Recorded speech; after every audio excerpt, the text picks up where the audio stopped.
नमस्कार दोस्तों, आप देख रहे हैं डेमोक्रेटिक वार और आपके साथ मैं हूं महक। दिल्ली की सभी 17 विधानसभा सीटों पर 5 फरवरी को वोटिंग हुई और अब नतीजे जो हैं वो 8 फरवरी को घोषित होंगे।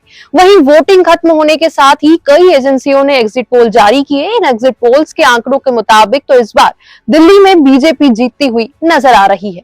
कल हमने आपको कई एजेंसियों के एग्जिट पोल दिखाए, उन सब में बीजेपी दिल्ली में सरकार बनाती दिख रही है। लेकिन अब इसी बीच दिग्गज घरेलू ब्रोकरेज जेएम फाइनेंशियल ने अपने एक नोट में अनुमान जताते हुए बताया है कि इस बार किसके हाथ में दिल्ली की कमान आ सकती है। घरेलू ब्रोकरेज जेएम फाइनेंशियल का मानना है कि इस बार दिल्ली में भाजपा 70 विधानसभा सीटों में से 38 सीटों के साथ स्पष्ट बहुमत हासिल कर सकती है। जेएम फाइनेंशियल ने दिल्ली चुनाव नतीजों को लेकर जाहिर किए गए अपने अनुमानों के संबंध में ये भी कहा कि एग्जिट पोल के परिणामों ने 2020 के पिछले विधानसभा चुनाव के वास्तविक नतीजों की सटीक भविष्यवाणी की है जो आपके पक्ष में रहे थे। जेएम फाइनेंशियल ने अपने नोट में भाजपा को बढ़त के पीछे के कारणों का जिक्र भी किया। जेएम फाइनेंशियल के मुताबिक इलेक्शन से चुनावी वादे आपकी क्रैश ट्रांसफर स्कीम के इर्द गिर्द घूमते रहे, जिसका जवाब बीजेपी ने इस स्कीम से जुड़े भ्रष्टाचार के आरोपों से दिया है।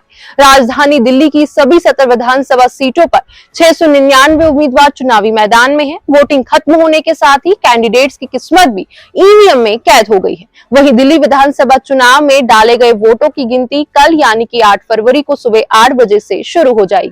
ऐसे में चुनाव आयोग और प्रशासन सुरक्षा को लेकर पूरी तरह मुस्तैद है।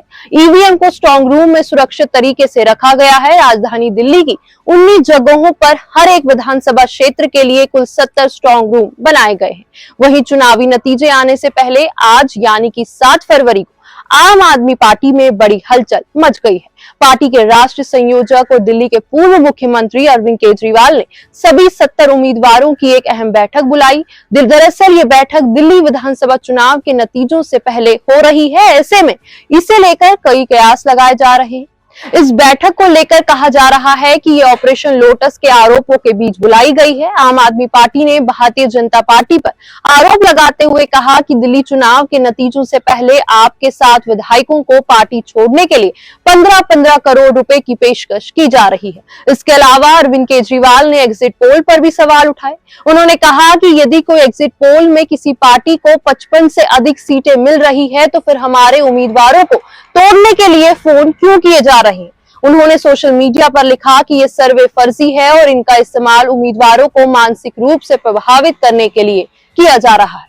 वहीं अब अरविंद केजरीवाल के इस बयान पर दिल्ली में सियासत तेज हो गई है। आप नेताओं के द्वारा बीजेपी की तरफ से कॉल आने और 15 करोड़ के ऑफर देने के दावों पर जांच के आदेश दिए गए हैं। दिल्ली के एलजी वीके सक्सेना के आदेश के बाद आप नेताओं अरविंद केजरीवाल, संजय सिंह और मुकेश अहलावत के घर के लिए एसीबी की टीम रवाना हो गई है। चलिए दोस्तों, फिलहाल के लिए इस खबर में इतना ही। अगली बार फिर करते हैं आपसे मुलाकात किसी दूसरी खबर के साथ। तब तक के लिए आप खुश रहिए, मजे में रहिए और साथ ही अब जाते जाते वीडियो को लाइक और चैनल को सब्सक्राइब जरूर करके जाइएगा।